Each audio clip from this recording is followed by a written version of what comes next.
SMA plus employee module. මේ employee module එකට යන්නේ මෙනු එකේ මේ employees කියන link එක ක්ලික් කරලා employees page එකට යනවා.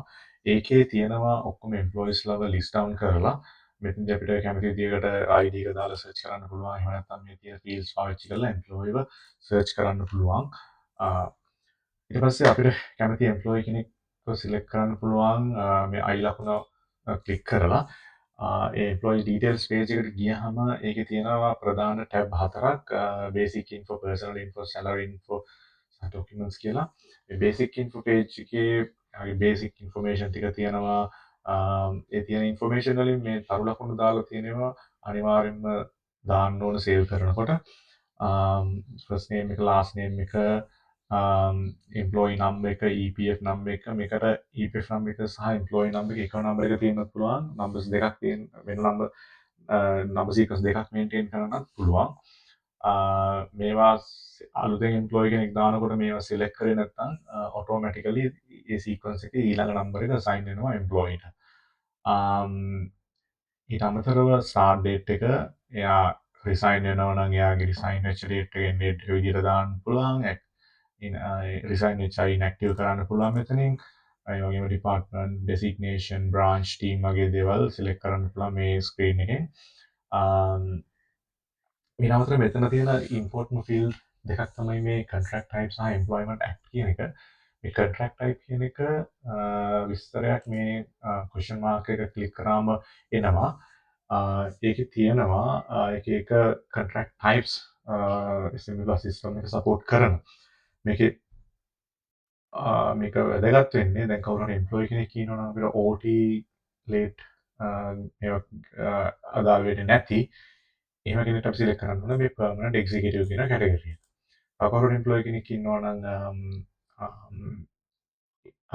EPF ගෙවන්නේ නැති මේ category එක select කරන්න පුළුවන් intern normal කියන category එක.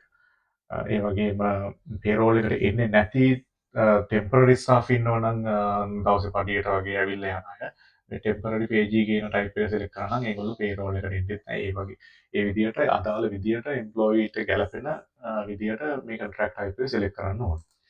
ඊළඟට අනිත් important field එක තමයි මේ employment act කියන එක. සමහර companies තියෙනවා employees ලට salary ගෙවනකොට acts දෙකක් පාවිච්චි කරනවා. shop and office act එකයි, wage board ordinance එකයි වගේ acts පාවිච්චි කරලා ගෙවනවා. අපිට කම්පැනියට ඩිෆෝල්ට් ඇක්ට් එකක් සිලෙක්ට් කරන්න පුළුවන් settings page එකෙන්. ඒ ඩිෆෝල්ට් ඇක්ට් එක නම් මේ particular employee ට apply වෙන්නේ. මෙතන මොකද select කරන්න ඕනේ නැහැ. මෙතනින් override කරන්න ඕන නම් විතරක් මේක ගිහිල්ලා ඒක override කරන්න පුළුවන්.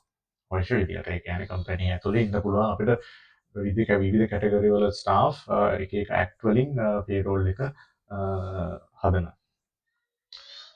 In the personal information tab එකේ employees ලගේ personal information save කරන්න පුළුවන්. ඒකේ එයාලගේ bank account information දාන්න පුළුවන්, address information. දැන් bank account information එක අපිට informational purpose value එකක් විදිහට system එකේ තියෙනවා වගේම payroll එක generate කරනකොට අපි bank sheet එකක් generate කරනවා. ඒකට automatically මේක populate වෙනවා. ඒකට bank එකට supply මොනවා හරි document එකක් submit කරනවා නම් ඒ document එක අපිට pre-populate කරලා correct details එක හදා ගන්න පුළුවන්.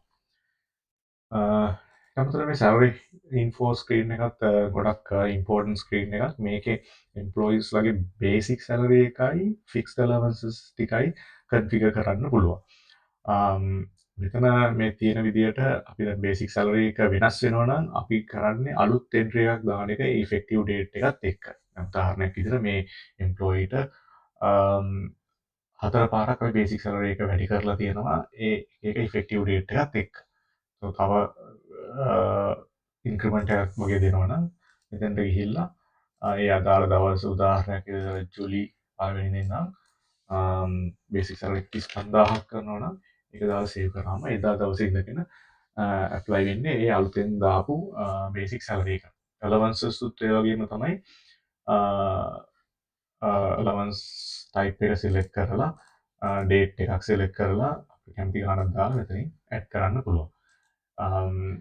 allowance වලට විශේෂයක් තියෙන්නේ අපිට allowance එකක් end date කරන්න පුළුවන්. අපි ඒකෙන් allowance එක decontinue කරනවා නම් allowance එකට ගිහිල්ලා දැන් අපිට ඒක discontinue කරන්න පුළුවන් end date එකක් දාලා. උදාහරණයක් විදිහට මෙතන මේ budgetary allowance 2 කියන එක අපි ඩිස්කන්ටිනියු කරනවා නම් අපිට මෙතෙන්ට ගිහිල්ලා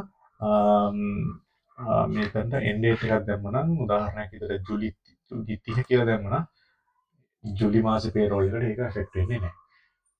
මෙතන ඉම්පෝර්ටන්ට් දේ තමයි අපි රෙකෝඩ් එකක් දැම්මට පස්සේ ඒක මකන්නේ නැහැ. ඒ කියන්නේ ඒක එෆෙක්ට් වෙලා තියෙනවා නම් ඕල්රෙඩි ඒක මකන්නේ නැහැ.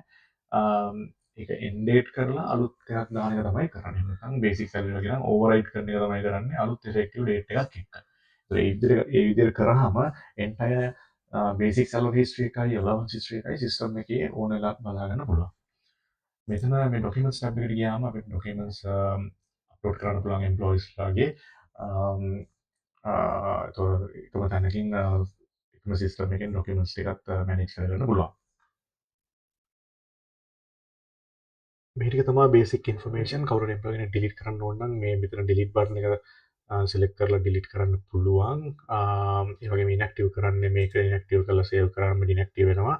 මොනවා හරි ඉන්ෆර්මේෂන් එක වෙනස් කරනවා නම් මෙතනට ගිහිල්ලා අපිට වෙනස් කරන්න පුළුවන්. උදාහරණයක් ස්ටාර්ට් ඩේට් එක වෙනස් කරනවා නම් මෙහෙම සේව් කරාම එම්ප්ලොයිව සේව් වෙනවා. ඊට අමතරව අපිට අලුතින් එම්ප්ලොයි කෙනෙක් ඇඩ් කරගන්න තියෙන්නේ මේ එම්ප්ලොයිස් ස්ක්‍රීන් එකේ තියෙනවා මේ ඇඩ් නිව් බටන් එක. ඒක ක්ලික් කරලා ඒක ඇතුළට ගිහිල්ලා ඉන්ෆර්මේෂන් එක එන්ටර් කරන්න පුළුවන්.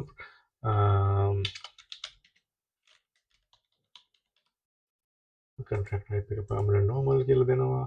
එම්ප්ලොයි නම්බර් එක මම ඇඩ් කරන්නේ එන්ටර් කරන්නේ නැහැ. ඒක ඔටෝමැටිකලි පොපියුලේට් වෙන්න දෙනවා. EPF නම්බර් එක මේ ෆ්‍රෙෂ් බටන් එක ක්ලික් කරලා නෙක්ස්ට් එක මෙතනට ගන්න පුළුවන්. 15 එම්ප්ලොයිමන්ට් ඇක්ට් එක සිලෙක්ට් කරගෙන ඉන්න ස්ටාර්ට් ඩේට් එක මම දානවා ජුලයි 1 කියලා. මේ ඉන්ෆර්මේෂන් අත්‍යවශ්‍ය නැහැ. මේකත් අවශ්‍ය නම් දාගන්න පුළුවන්. ඊට පස්සේ සේව් කරාට පස්සේ අපිට අනික් ටැබ්ස් වලට ගිහිල්ලා ඒ අදාළ විදියට ඉන්ෆර්මේෂන් එඩිට් කරන්න පුළුවන්. මම සැලරි ඉන්ෆර්මේෂන් එක එඩිට් කරන්නම්.